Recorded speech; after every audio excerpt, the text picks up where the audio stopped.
Hi friends, সবাইকে জানাই good afternoon. আমরা একটা মন্দিরে দেখতে এসেছি। দেখুন মন্দিরের ওই জায়গাটা কী সুন্দর। ওই যে পাশটা হচ্ছে গাছপালাগুলোর ওপারে হচ্ছে নদী আছে, ওই গাছগুলোর ওপারে নদী আছে। আর এই যে মন্দিরের এই জায়গাটা খুব সুন্দর এবং চারিদিকটা চাতাল এবং ঘোরানোর জায়গা আছে। পাশে মন্দির আছে। আমরা অনেক লোকজন এসেছি টোটো করে।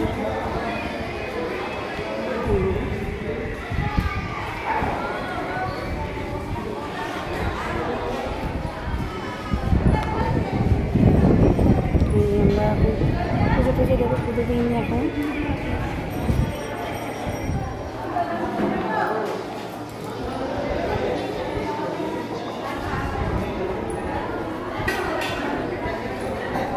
পুজো দিয়ে আপনাদের সাথে কথা বলবো।